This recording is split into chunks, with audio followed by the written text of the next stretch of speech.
সবাই যখন মৃত্যুটাকে ভীষণ ভয় পায়, আমি তখন হাসতে হাসতে আল্লাহর কাছে ভীষণ সন্তুষ্টি নিয়ে পৌঁছতে চাই যে আমি একটা ন্যূনতম ওই জীবনটা লিড করতে পারলাম, যে আমি একটা ইনসাফের হাসি নিয়ে আমি আমার আল্লাহর কাছে পৌঁছতে চাই। সুতরাং আগামী 50 বছর বাঁচলাম, কোনো ইম্প্যাক্ট তৈরি হলো না আমারে দিয়ে, দেশের জন্য, রাষ্ট্রের জন্য, উম্মার জন্য, জাতির জন্য। কিন্তু আমি ধরেন 5 বছর বাঁচলাম, সেটার মধ্য দিয়ে যদি আগামী 50 বছরের ইম্প্যাক্ট তৈরি হয়, তাহলে অনেকদিন বেঁচে থাকায় কি সাফল্যের বলেন? শহীদ প্রেসিডেন্ট জিয়াউর রহমান কয়টা দিন বেঁচেছেন, কিন্তু ভাবেন আজকে পর্যন্ত উনি আমার অনুপ্রেরণা। হাঁটতে হাঁটতে আমার পা ফুলে যায়। আমি, আমার টিম সেদিনকে ব্যাগের মধ্যে জুতো নিয়ে তারপরে একটা শপিং মলে ঘুরছিলাম, মানে পা ফুলে গেছে, পা জুতোয় ঢুকাতে পারছিলাম না। তো জিয়াউর রহমানের একটা ওনার গল্প মনে পড়ছিল, যিনি মাইলকে মাইল যখন হাঁটতেন ওনার সাথে স্টাফদের পা ফুলে যেত, কিন্তু ওনার তো আর্মি ট্রেনিং আছে। তখন তাকে বলতো যে স্যার আপনার তো আর্মি ট্রেনিং, আমরা তো আর পারি না। এই জন্য ওনাকে মানুষ রাখাল রাজা বলতো। তা আমরাও সারা বাংলাদেশের 56,000 বর্গমাইলে হাঁটতে চাই, আমরা ইনসাফের চাষাবাদ করতে চাই, একটা স্বাধীন সার্বভৌমত্বের সততার বাংলাদেশ তৈরি করতে চাই। আল্লাহ যে কয়দিন হায়াতে রাখবেন এই লড়াইটা করব। যেদিন নিয়ে যাবেন আমি স্বপ্ন দেখে যেতে চাই, আমি আমাদের এমন টিম, আমি আমার সন্তানকে রেখে যেতে চাই, আমার মৃত্যুর পরে যেন এই লড়াই বন্ধ না হয়, এই লড়াই যেন বাংলাদেশে কিয়ামত পর্যন্ত জারি থাকে।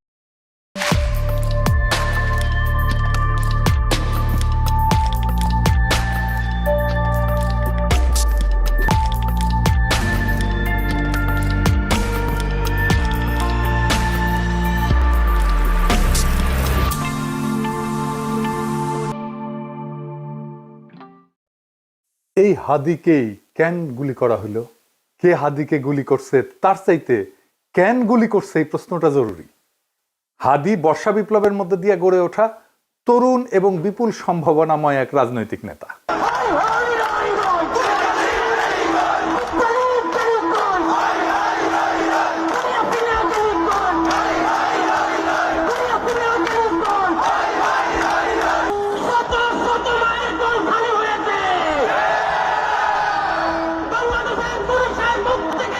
অনেকে আওয়ামী লীগের দিকে আঙুল তুলতেছে। আওয়ামী লীগ অবশ্যই বর্ষা বিপ্লবের প্রধান শত্রু, কোনো সন্দেহ নাই, কিন্তু আওয়ামী লীগই কি একা বর্ষা বিপ্লবের একমাত্র শত্রু? না, রাজনৈতিক দলগুলো যারা হাসিনা বিরোধী লড়াই করছে তারাও তো বর্ষা বিপ্লবকে ধারণ করে না। সরকারের মধ্যে বিপ্লব বিরোধী ধান্দাবাজ অপদার্থ ধ্বজভঙ্গ লোকেরা ঢুকিছে একের পর এক। প্রফেসর ইউনূস নিজের বউয়ের ডাক্তাররা ঢুকাইছে মন্ত্রী পরিষদে, বন্ধুর পোলারে ঢুকাইছে, তার গ্রামীণ ব্যাংকের লেসপেন্সার সব ঢুকাইছে, পলিটিক্যাল পার্টিগুলো তাদের নিজেদের লোকদেরকে ঢুকাইছে, এবং বেশিরভাগই অপদার্থ। না আছে এদের ম্যানেজমেন্ট স্কিল, না আছে পলিটিক্যাল নলেজ, না আছে সদিচ্ছা, না আছে শরীরে জোর। আওয়ামী লীগ অস্ত্র কিনে সশস্ত্র যুদ্ধের ডাক দিছে, অস্ত্র কিনে যুদ্ধ করার কথা ঘোষণা দিছে, একবার না বারবার জেনেভায় যায় প্রকাশ্যে দিছে। দেখেন একের পর এক দেখান এইটা সেন।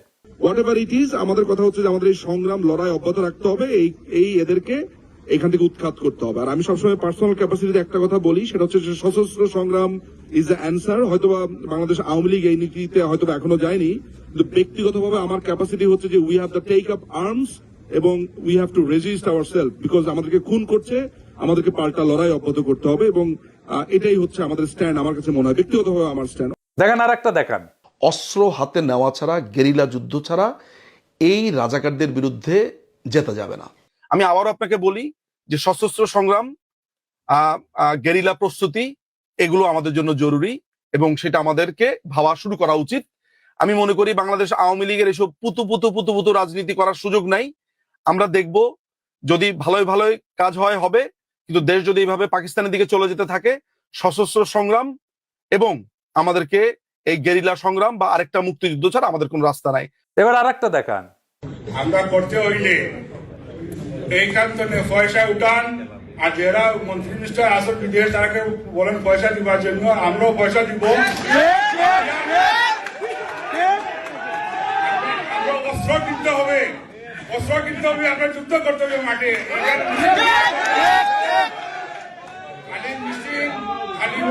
মিছিল করলেও চলবে না, আমরা অস্ত্র করতে হবে, আমরা মাঠে নামতে হবে। দেখেছেন? শুধু কি এরা হাসিনা লেসপেন্সার, হাসিনা নিজেই বিপ্লবীদের হত্যার নির্দেশ দিছে। শুনেন, কথা কম গাছ বেশি। নেত্রী আমাদের যে ভাই বোনদের হত্যা করেছে, আমরা অস্ত্র তুলে নিয়ে এদেরকে হত্যা করবো ইনশাল্লাহ আগামীতে। তো মুখে কথা একটু কম বলো তো, যারা কথা বেশি বলে তারা কিছু করতে পারে না। কথা কম গাছ বেশি, ঠিক আছে? মুখ দিয়ে বলতে যেও না, আগে করে দেখো। ঠিক আছে, খোদা হাফেজ। শুনেছেন? তারপরেই তো এই ঘটনা। একটা রাষ্ট্রের বিরুদ্ধে সশস্ত্র সংগ্রাম বা প্রকাশ্য খুনের নির্দেশ দেওয়ার বিরুদ্ধে কিছু করছে প্রফেসর ইউনূসের সরকার? কিছুই করে নাই, কিচ্ছু করে নাই। আর ওদের সাহস আকাশে চড়ছে। হাসিনাকে ভারত ফেরত না পাঠাতে চাইলে নাকি আমাদের কিছুই করার নাই, এই বলে তৌহিদানন্দ প্রভুপাদ। শুনেন, ভারতকে রাজি হতে হবে অথবা চাইতে হবে তাকে ফেরত পাঠানো। রাজি না হলে আসলে তো করার কিছু নেই, আমরা রাজি করানোর চেষ্টা করতে থাকতে পারি, এটুকু। যেটা প্রথমে যেটা বলছিলেন, এটা একটু প্রসেসের ব্যাপার আছে, প্রসেস তো চলছে, দেখা যাক আমরা কতটুকু অ্যাচিভ করতে পারি। শুনেছেন? এটারে বিএনপি ঢুকাইছে, দেখে দিলাম এটা উপদেষ্টা মন্ডলীতে। এতটাই অপদার্থ, করার কিছু নাই তো তুই উপদেষ্টা আসিস কেন? 111 আমলা ওরে বানাই দিছে মন্ত্রী। এরা গালাইলে ওর গায়ে মাখেন, এতটাই নির্লজ্জ, এতটাই ক্ষমতা লোভী। এদের দিয়া প্রফেসর ইউনূস ফ্যাসিবাদের আগমন ঠেকাবে। হ্যাঁ, কি আর কমো, বালটা ঠেকাইতে পারবে। নির্বাচনের তফসিল ঘোষণা করছে না, দেখেন কি ভয়াবহ রক্তপাত হয় এই পুরা নির্বাচনের সময়। কিছুই ঠেকাইতে পারবে না। কেউ তো কথা শোনে না, আমলারাও কথা শোনে না। ক্ষমতায় বসেছে, রাষ্ট্রযন্ত্রের উপরে কোনো নিয়ন্ত্রণ প্রতিষ্ঠা করতে পারে নাই এই 2 বছরে। এত সাপোর্ট দিয়ে গেছে, কোনো স্যাদব্যাদ নাই।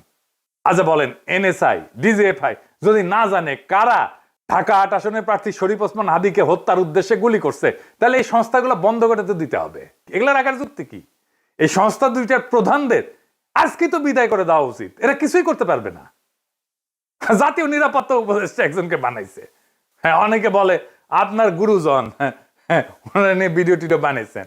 ওনারে আবার তা আমি কি করব? যে যায় লঙ্কায় সেই তো হয় রাবণ। সে ক্ষমতা উপভোগ করিচ্ছে আর বিএনপির সাথে ঘুটু করিচ্ছে, বিএনপির সাথে ঘুটু করিচ্ছে যেন বিএনপি তাকে পররাষ্ট্রমন্ত্রী বানায়। হাদিকে খুন করার এই ভয়ঙ্কর অপারেশনে যারা যুক্ত ছিল তাদেরকে গ্রেপ্তার করে বিচারের আওতায় না আনতে পারলে প্রফেসর ইউনূস সরকার 12 ফেব্রুয়ারি জাতীয় নির্বাচন সম্পন্ন করতে পারবে না, লিখে রাখতে পারে। বর্ষা বিপ্লবকে কোনোভাবে মেনে নিতে পারেনি কায়েমি গোষ্ঠী। আর এক দল আছে বর্ষা বিপ্লবকে বিপ্লব বলে স্বীকারই করতে চায় না, বলে এটা অভ্যুত্থান। এটা অভ্যুত্থান নাকি বিপ্লব খুব নির্দোষ বিতর্ক বইলা মনে হয় না, কিন্তু এখানে লুকায় আছে হাদির গুলি খাওয়ার নিশানা। আসেন সেটা বুঝে দেখি। এক শ্রেণীর জাউরা আছে, দেখবেন বলবে আইসে আমি সহ কয়েকজন নাকি দেশটারে অস্থির করে রাখছি। বিপ্লবের পরে কোনো দেশ সুস্থির হয় না, কখনো হয় না। বিপ্লবের ইতিহাসে এটা নাই। সুস্থির করার জন্যই বিপ্লবী সরকার লাগে। অভ্যুত্থান আর বিপ্লব এক জিনিস না। আমি যদি বাঘরে বিলাই ভেবে ম্যানেজ করি তাহলে বাঘ বাঁচবে নাকি বিলাইয়ের সার্ভিস আদর পাবো আমি? কোনোটাই তো হবে না। এই বিপ্লব না অভ্যুত্থান, এই জিনিসটা বুঝার ভুলের এই খেসারত জাতিকে দশকের পর দশক দিতে হবে। আমি বলে দিলাম, আমি পরিষ্কার করে বুঝাই বলি কেন অভ্যুত্থানের পরে দেশ দ্রুত স্বাভাবিক হয় আর কেন বিপ্লবের পরে দেশ দীর্ঘদিন অস্থির থাকে এবং কেন বিপ্লবের সঙ্গেই প্রতি বিপ্লব জন্ম নেয় কিন্তু অভ্যুত্থানের পরে প্রতি বিপ্লব জন্ম নেয় না। আসেন সেই জিনিসটা বুঝে দেখি। অভ্যুত্থান মানে কি? অভ্যুত্থান মানে ক্ষমতার হস্তান্তর, রাষ্ট্রের রূপান্তর না। ক্ষমতা এক হাত থেকে আর এক হাতে যাবে, রাষ্ট্র বদলাবে না। অভ্যুত্থানে বদলায় কে শাসন করবে, কিন্তু বদলায় না রাষ্ট্রের কাঠামো, আইন, আদালত, ব্যুরোক্রেসি, সেনাবাহিনী, তার কর ব্যবস্থা, আন্তর্জাতিক চুক্তি। এই জন্যই আমরা ভারতের সাথে হাসিনার কর চুক্তি বাতিল করতে পারি নাই। এই কারণে অভ্যুত্থানের পরদিন ব্যাংক খুলে যায়, অফিস চলে, পাসপোর্ট ইস্যু হয়, কোর্ট বসে, বিদ্যুৎ আসে, রাষ্ট্র কাজ করে। কারণ রাষ্ট্র তখনও জীবিত থাকে, শুধু চালক বদলায়। আর 2024 বর্ষা বিপ্লবে কি হয়েছে এটা চিন্তা করে দেখেন। থানা ফাঁকা হয়ে গেছে, পুলিশ নাই, পালায় গেছে। আদালত ফাঁকা হয়ে গেছে, বিচারপতিরা পালায় গেছে, প্রধান বিচারপতি সহ। হয় নাই? বিপ্লব মানে কি? বিপ্লব মানে শুধু শাসক বদল না। বিপ্লব মানে কে শাসন করবে, কেন শাসন করবে, কিভাবে শাসন করবে, কোন আইনে, কোন নৈতিকতায়, সব প্রশ্ন নতুন করে তোলে, নতুন করে ফয়সালা হয়। হান্না আরেন্ট বলছিলেন যে ইংরেজিতে লিখেছে, ইংরেজি যেহেতু লিখেছে ঠিকই লিখেছে, তাই না আমি বাংলা কইরা বলি। বিপ্লব মানে নতুন কর্তৃত্ব তৈরি করা, নতুন কর্তৃত্বকে প্রতিষ্ঠা করা। বিপ্লব মানে পুরনো বৈধতা ধ্বংস, নতুন বৈধতাকে আনা। নতুন বৈধতা আনতে হয় বিপ্লবী সরকার দিয়া। সে বিপ্লবী সরকার যদি আপনি না করেন, আপনার বৈধতা, আপনার কন্ট্রোল, আপনার নিয়ন্ত্রণ, আপনার অথরিটি দাঁড়ায় না। প্রফেসর ইউনূসের অথরিটি দাঁড়ায়নি, এই জন্যই দাঁড়ায়নি। কেন হয় প্রতি বিপ্লব হয় বিপ্লবের পরে? কারণ বিপ্লব কাউকে না কাউকে বলে তোমার দর্শন ভুল, তোমার আদর্শ ভুল, তোমার বিশ্বাস ভুল, তোমার সম্পত্তি অবৈধ, তুমি দেশের শত্রু, তুমি জনগণের শত্রু। তাই যখন কেউ সব হারায় তখন সে লড়াই করে। অভ্যুত্থানে কেউ সব হারায় না, বিপ্লবে অনেকে সব হারায়। বিপ্লবে আওয়ামী লীগের সব হারানোর কথা ছিল, ভারতের সব হারানোর কথা ছিল, হারায় নাই, সব রক্ষা করা হয়েছে। তাই প্রতি বিপ্লব জন্মায় বিপ্লবের গর্ভেই। বিপ্লবী সরকারের দরকার পড়ে প্রতি বিপ্লব থেকে বিপ্লবকে রক্ষা করার জন্য। ইতিহাসে দেখেন, ইতিহাস কি বলে, শ্রীলঙ্কা তো প্রেসিডেন্ট পাশে দখল করে ফেলছিল না জনতা, ওইটা অভ্যুত্থান ছিল, দেশটা সুস্থির হইতে সময় লাগেনি। নেপালও কি হয়েছে, তাই হয়েছে না, নেপাল সুস্থির হয়ে গেছে না, সময় লাগেনি, কারণ ওইটাও অভ্যুত্থান ছিল। বাংলাদেশ সুস্থির হচ্ছে না কেন? কারণ আমরা সেই গুরুত্বপূর্ণ সত্যটা এড়াই গেছি যে বাংলাদেশে একটা বিপ্লব হয়েছে এবং বিপ্লবের পরে অস্থিরতা থাকে, সেটাই স্বাভাবিক। কিন্তু সেই অস্থিরতা কতদিন থাকবে সেটা নির্ভর করে একটাই বিষয়ের উপরে, নতুন সরকার কতটা পূর্ণাঙ্গভাবে বিপ্লবী। আমরা সেটাকেই বলছিলাম বিপ্লবী সরকার। ইতিহাসে যেই সরকার বিপ্লবের ম্যান্ডেট নিয়ে, বিপ্লবী কর্মসূচি নিয়ে স্পষ্টভাবে পুরানো রাষ্ট্র ভেঙে নতুন রাষ্ট্র করে, সেখানে অস্থিরতা তুলনামূলকভাবে কম সময় দূর হয়ে যায়। কারণ সেখানে থাকে ক্ষমতা স্পষ্ট কেন্দ্র, আদর্শিক এবং রাজনৈতিক পরিচ্ছন্নতা। আর এইখানে না ঘরকা না ঘাটকা, বলে রাষ্ট্র সংস্কার করব, আর সব পুরানো কিছু সবকিছু রেখে দিচ্ছে। রাশিয়ায় 1917 সালে বিপ্লব হয়েছে, অস্থিরতা ছিল কিন্তু দ্রুত নিষ্পত্তি করে ফেলছিল বলশেভিকরা। অস্থিরতা দীর্ঘ হয়নি, যুদ্ধ ছিল কিন্তু দ্বিধা ছিল না। চীনেও কমিউনিস্ট সরকার পুরনো রাষ্ট্রের সঙ্গে আপোষ না করে নতুন রাষ্ট্র গড়ে তোলে। এইটাই বিপ্লবী চরিত্র, দ্রুত রাজনৈতিক স্থিতিশীলতা এনে দেয়। ভিয়েতনামও একই কথা। কর্তৃত্ব প্রতিষ্ঠা করতে হয় বিপ্লবী শক্তিকে। অন্যদিকে সরকার যেখানে না ঘরকা না ঘটকা, আধা বিপ্লবী, পুরানা এলিট আর নতুন শক্তির মধ্যে দোদুল্যমান, সেখানে অস্থিরতা লম্বা হয়। তাই হয়েছে প্রফেসর ইউনূসের সরকারে, পুরনো এলিট আর নতুন শক্তির একটা কোয়ালিশন হয়েছে। ফ্রান্সে বিপ্লব হয়েছে 1789 সালে। এরপরে দশক ধরে অস্থিরতা চলছে। মূল কারণ ছিল বিপ্লবের প্রশ্নে স্পষ্ট সিদ্ধান্তের অভাব। অর্থাৎ সমস্যাটা বিপ্লব না, সমস্যাটা হইল অসম্পূর্ণ বিপ্লব, বিপ্লবের পরে কর্তৃত্ব প্রতিষ্ঠা না করা। প্রফেসর ইউনূস কর্তৃত্ব প্রতিষ্ঠা করতে পারে নাই, আমাদের অনেক সাপোর্ট সত্ত্বেও। যত বেশি বিপ্লবী সরকার হয় তত দ্রুত ক্ষমতার প্রশ্ন মীমাংসিত হয়, তত দ্রুত দেশ স্থিতিশীল হয়। বিপ্লবকে যে থামায় দেয় যায় সরকার, অস্থিরতা তার পিছু ছাড়ে না, প্রফেসর ইউনূসেরও পিছু ছাড়বে না। কিন্তু বিপ্লব যে সম্পূর্ণ করে, স্থিতিশীলতার তার অনিবার্য ফল। আজকের অস্থিরতা, অরাজকতা সবকিছুর দায় ওই ছাত্রদের, যারা প্রফেসর ইউনূসের সরকার বানাইছে। এডিটর সাহেব, প্রফেসর ইউনূসের পেছনে ছাত্রদের ছবিটা দেখান, কারা কারা আছে। এই সব কয়টার দায়িত্ব এটা, এরাই প্রফেসর ইউনূসের সরকার বানাইছে। এই দায় নিতে হবে, ছাত্রদেরকে নিতে হবে, ওয়াকারকে নিতে হবে, রাজনৈতিক দলকে নিতে হবে, আসিফ নজরুলকে নিতে হবে, যারা এই সরকার গঠন করছে, সবার এটা দায়। এখন শেষ প্রশ্ন, কেন হাদি গুলি খায়, অন্য কেউ না? এর কারণ হাদি শুধু জুলাই বিপ্লবী না, হাদি একজন আপাদ মস্তক ভারতীয় আগ্রাসন বিরোধী।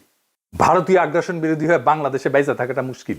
প্রেসিডেন্ট হইলেও বাইসা থাকা যায় না। জিয়ারে মরতে হয়েছে না, ইলিয়াস আলীকে মরতে হয়েছে না, সালাউদ্দিন কাদের চৌধুরীকে মরতে হয়েছে না, জামাত নেতাদেরকে মরতে হয়েছে না, আবরারকে মরতে হয়েছে না, হাদিকে নিয়ে কম কুৎসা রটনা করা হয়েছে। দেখেন এই মালটাকে চিনতে পারেন কিনা দেখেন। জুলাই গণ অভ্যুত্থানে হাদির অবদান কি দেখতে হবে না? এই গণ অভ্যুত্থানের সময়ে, গণ অভ্যুত্থানের পরেও হাদি নামে কাকে মানুষ চিনত না। বাংলাদেশের সংকটে হাদিকে এদেশের মানুষ পায়নি। বাংলাদেশ যখন কাঁদছিল, বিপদে পড়েছিল, যখন রক্ত ঝরছিল, তখন হাদিরা সিনা টান টান করে দাঁড়ায়নি।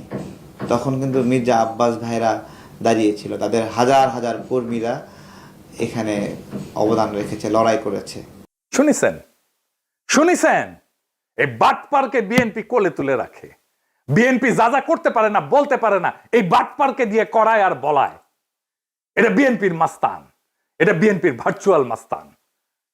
হাদিকে নাকি সে মাঠে দেখে নাই।